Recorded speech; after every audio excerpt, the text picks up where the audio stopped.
Damai sejahtera Allah yang melampaui akal dan hati, itulah yang menyertai Bapak Ibu Saudara-saudara sekalian dalam Kristus Yesus Tuhan kita. Amin. Bapak Ibu Saudara-saudara yang dikasihi oleh Tuhan Yesus Kristus, firman Tuhan bagi kita untuk saat ini tertulis pada Yakobus 5 ayat 1-6. Begini bunyi natsnya, mari kita baca dan ikuti bersama-sama. Jadi sekarang hai kamu orang-orang kaya, menangislah dan merataplah atas segala sengsara yang akan menimpa kamu. Kekayaanmu sudah busuk dan pakaianmu telah dimakan ngengat. Emas dan perakmu sudah berkarat dan karatnya akan menjadi kesaksian terhadap kamu dan akan memakan dagingmu seperti api. Kamu telah mengumpulkan harta pada hari-hari yang sedang berakhir. Sesungguhnya telah terdengar teriakan besar, karena upah yang kamu tahan dari buruh yang telah menuai hasil ladangmu, dan telah sampai ke telinga Tuhan semesta alam, keluhan mereka yang menyabit panenmu. Dalam kemewahan kamu telah hidup, dan berfoya-foya di bumi. Kamu telah memuaskan hatimu sama seperti pada hari penyembelihan. Kamu telah menghukum, bahkan membunuh orang yang benar, dan ia tidak dapat melawan kamu. Shalom Bapak Ibu Saudara-saudara yang dikasihi oleh Tuhan Yesus Kristus. Ada 3 kategori pendapat orang Kristen tentang kekayaan. Yang pertama sekali, tidak baik kalau menjadi kaya. Karena orang-orang kaya akan susah masuk ke dalam kerajaan Allah. Lebih mudah masuk gajah ke lubang jarum ataupun onta ke lubang jarum daripada orang kaya masuk ke dalam kerajaan surga. Yang kedua adalah, kekayaan adalah bukti dari berkat Tuhan. Jadi orang-orang yang kaya adalah orang yang diberkati. Sedangkan orang-orang yang belum kaya berarti belum diberkati. Dan yang ketiga, pendapat yang mengatakan bahwasanya kekayaan tidaklah menjadi penghambat untuk masuk ke dalam kerajaan surga kalau dipakai kekayaannya untuk mewujudkan dan menyatakan kasih Allah seturut dengan kehendak Allah.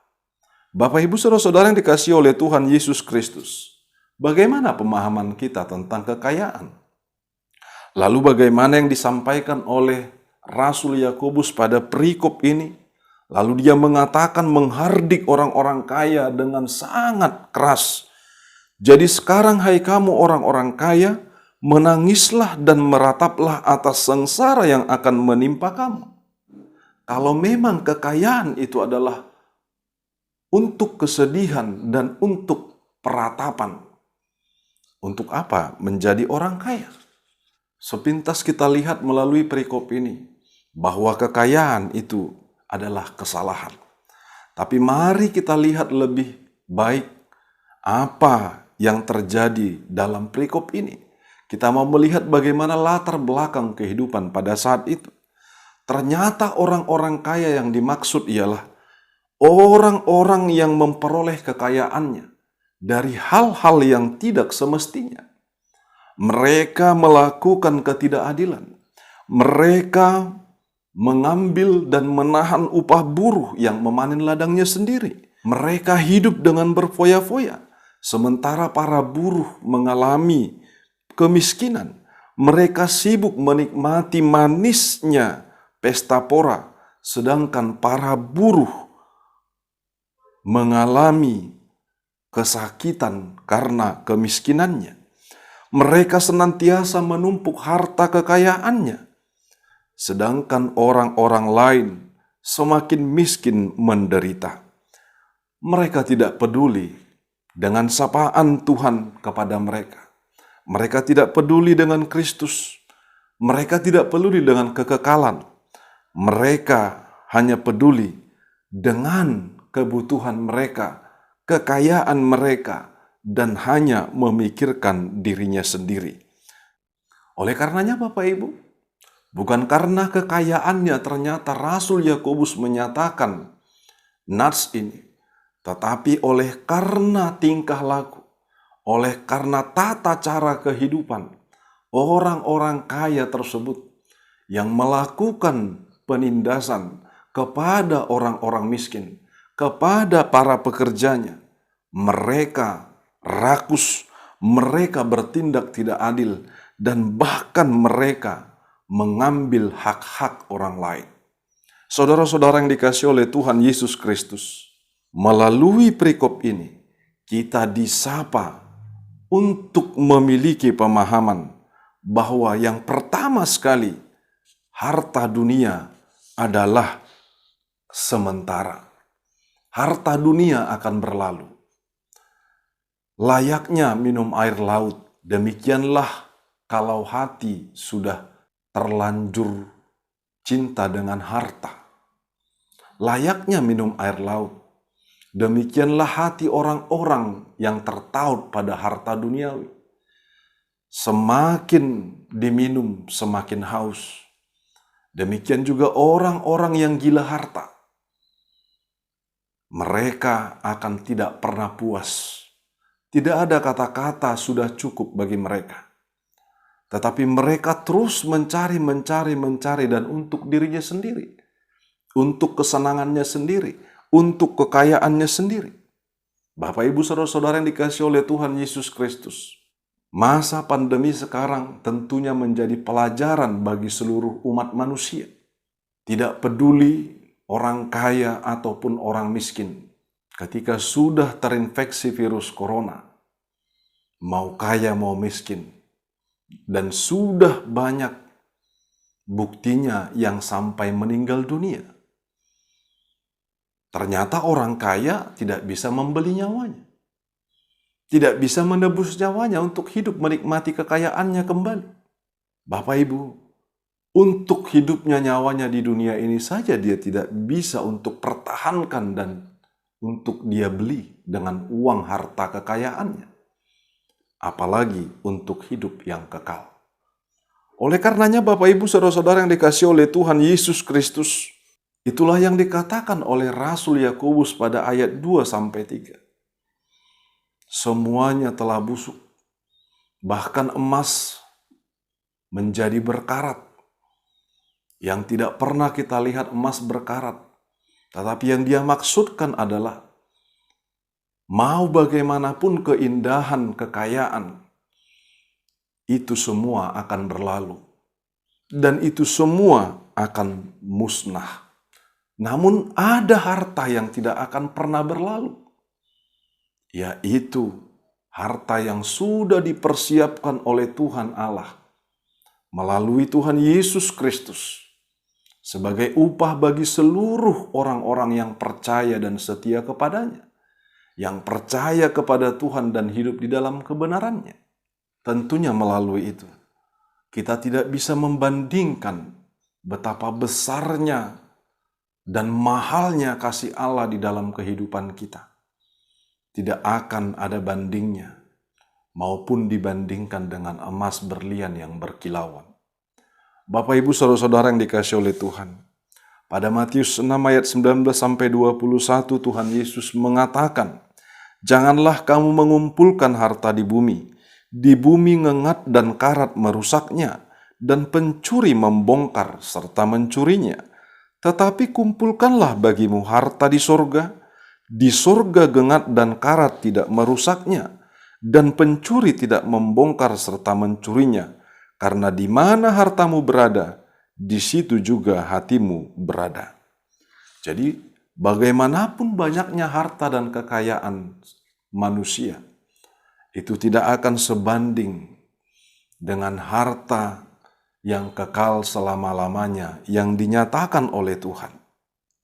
Oleh karenanya, Bapak, Ibu, Saudara-saudara yang dikasihi oleh Tuhan, yang di bumi akan berlalu, tetapi yang di sorga kekal selama-lamanya. Tentunya semua kita merindukan kehidupan yang kekal itu. Kalau kita merindukan kehidupan yang kekal itu, mari lebih mengutamakan kehendak Tuhan di dalam kehidupan kita.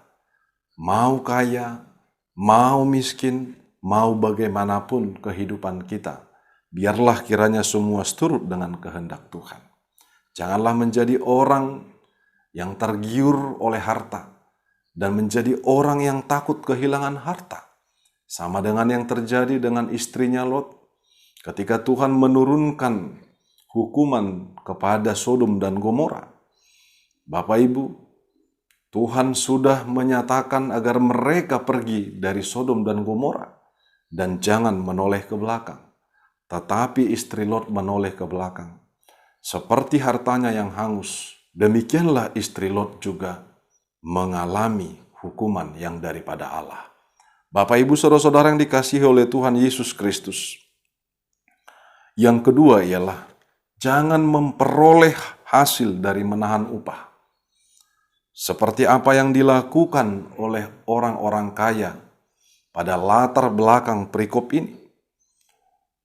Latar belakang perikop ini menyatakan bahwasanya kehidupan itu sangat-sangat timpang. Sebab terjadi feodalisme. Para pemilik modal menjadi orang-orang yang kaya. Mereka orang-orang yang berkuasa. Berkuasa terhadap orang-orang yang miskin. Berkuasa terhadap buruh. Dan mereka boleh melakukan sesuka hatinya. Bapak Ibu saudara-saudara yang dikasihi oleh Tuhan Yesus Kristus. Dan biasanya para pekerja yang bekerja pada ladang atau kebun orang-orang kaya tersebut adalah orang-orang miskin. Dan biasanya orang-orang miskinlah yang hanya bekerja pada orang-orang kaya. Dan ketika mereka bekerja dari pagi sampai sore, lalu pada saat mereka sudah selesai bekerja, mereka memperoleh upahnya. Upah hari itu yang mereka terima. Dan ketika upah itu ditahan, tentu saja itu adalah tindakan yang sangat-sangat keji dan kejam. Sebab orang yang miskin akan semakin menderita. Orang yang merasakan kesusahan akan semakin merasa sakit. Oleh karena itu, kita sebagai orang percaya yang dikatakan harus hidup di dalam kasih, mari kita nyatakan dan wujudkan kasih itu di dalam kehidupan kita.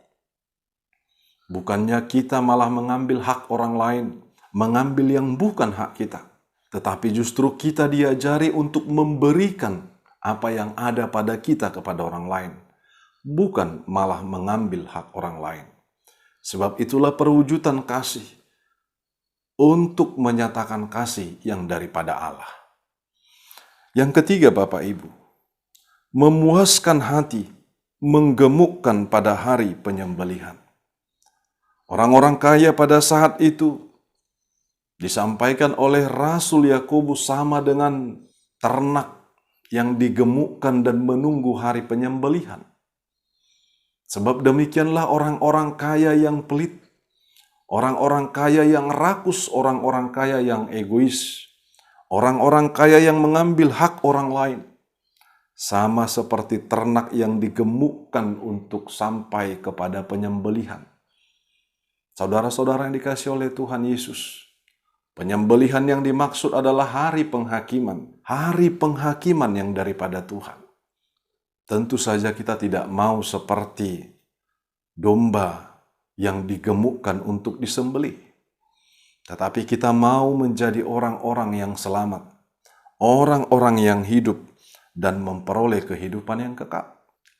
Mari kita ingat apa yang disampaikan oleh Tuhan Yesus yang tertulis pada Matius 6 ayat 19-31 tentang Lazarus yang miskin yang duduk di pangkuan Abraham, sedangkan orang kaya yang pelit, yang egois dan yang rakus itu mengalami kertakan gigi pada penghukuman. Tentunya kita memilih kehidupan dengan tujuan yang pasti, yakni surga yang sudah dinyatakan oleh Tuhan Yesus sebagai upah dari orang-orang yang percaya dan setia kepadanya. Bukan pada penghukuman oleh karena dosa dan pelanggaran kita. Oleh karenanya Bapak Ibu Saudara-saudara yang dikasihi oleh Tuhan Yesus Kristus, hidup ini bukanlah untuk kepuasan hati kita. Hidup ini bukanlah hanya untuk kenikmatannya. Tetapi kehidupan kita ialah persiapan untuk kekekalan itu. Kehidupan ini adalah untuk berjuang, untuk menyatakan apa yang Tuhan kehendaki di dalam kehidupan kita. Yang keempat, Bapak Ibu, menghukum dan membunuh orang benar. Seturut dengan pemahaman feodalisme pada saat itu, orang-orang kaya, pemilik modal adalah orang-orang yang berkuasa, yang bisa membeli hukum, bahkan memutarbalikkan hukum. Yang salah dibebaskan, yang benar akan dihukum, bahkan sampai mati. Itulah yang terjadi pada orang-orang yang hidup dalam ikatan cinta akan uang. Mereka akan memakai uangnya sebagai alat dan senjata mereka. Mereka akan memakai uang sebagai kekuasaannya. Bahkan untuk membeli nyawa. Bahkan untuk mengambil nyawa orang lain. Demikianlah ketika uang sudah berkuasa. Benar yang dikatakan oleh Rasul Paulus, cinta akan uang adalah akar dari segala kejahatan. Oleh karenanya Bapak Ibu Saudara-saudara yang dikasihi oleh Tuhan Yesus Kristus, kita dibimbing oleh Tuhan untuk mengandalkan Tuhan dalam kehidupan kita. Bukan mengandalkan harta dan keadaan kita, pangkat kita, atau apapun jabatan kita. Tapi teruslah mengandalkan Tuhan di dalam kehidupan kita. Oleh karenanya, di dalam minggu ini, tema kita ialah mewujudkan kesejahteraan bersama. Kesejahteraan bersama bisa terjadi ketika keadilan dan kebenaran itu nyata di dalam kehidupan ini. Dan atas perikop ini, kita dimintakan untuk bekerja pada pekerjaan yang benar. Banyak pekerjaan yang benar yang boleh kita kerjakan dalam kehidupan kita.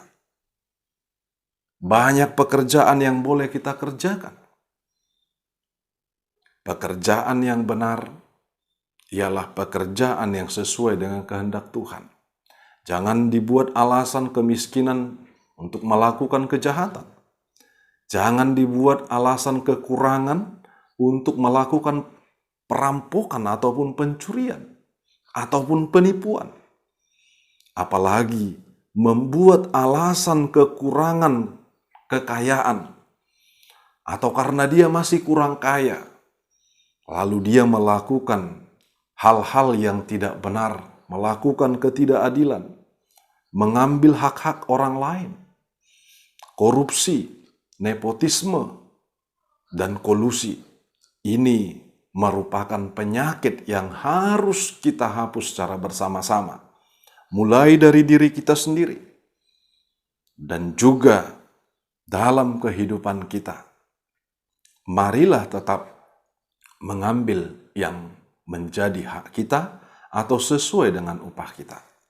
Yang kedua Bapak Ibu, kita adalah umat yang diberkati. Umat yang diberkati dikehendaki Tuhan menjadi berkat bagi sesamanya. Oleh karenanya, marilah menjadi berkat bagi sesama kita. Apa yang Tuhan berkatkan pada kita. Kalau kita memiliki harta, kita boleh berbagi kepada sesama kita. Kalau kita memiliki kekayaan, kita boleh membantu orang-orang yang berkekurangan. Kalau kita memiliki harta kepintaran, kita boleh memberikan harta kepintaran kepada saudara-saudara kita yang kekurangan kepintaran. Kalau kita memiliki pengetahuan yang banyak, pengetahuan yang baik, mari bagikan itu kepada sesama kita, agar mereka juga memperoleh berkat itu. Kalau kita memiliki jalan untuk pekerjaan, mari kita ajak, mari kita bawa juga saudara-saudara kita yang tidak memiliki pekerjaan. Dan mereka akan bisa semakin dilayakkan. Oleh karenanya Bapak Ibu, mewujudkan kesejahteraan bersama, itu boleh dinyatakan ketika kita hidup di dalam kasih Tuhan. Kasih yang bertolong-tolongan, kasih yang saling membantu, kasih yang saling mendukung, kasih yang saling membangun di dalam kehidupan kita. Tuhan Yesus mengatakan yang tertulis pada Lukas 3 ayat 11, barang siapa mempunyai 2 helai baju, hendaklah ia membaginya dengan yang tidak punya. Dan barang siapa mempunyai makanan, hendaklah ia berbuat juga demikian. Kiranya, mari kita lakukan firman Tuhan, mari kita nyatakan dalam kehidupan kita, agar terwujud kesejahteraan bersama. Tuhan Allah terus memberkati kita. Amin, kita berdoa. Terima kasih ya Tuhan, buat kasih-Mu, buat seluruh anugerah-Mu, demikian juga buat firman yang disampaikan hamba-Mu Yakobus. Kami tahu Tuhan senantiasa memberkati kami. Dan kami tahu kami juga dikayakan oleh karena berkat Tuhan dengan berbagai ragam kekayaan. Biarlah apapun yang kami miliki, kami juga pakai itu Tuhan untuk mewujudkan kasih Tuhan dalam kehidupan ini. Agar kiranya nyata seperti bangsa yang Kau berkati, menjadi berkat bagi bangsa-bangsa lain. Setiap umat yang Kau berkati, menjadi berkat bagi umat yang lain. Di dalam Kristus Yesus kami berdoa. Amin.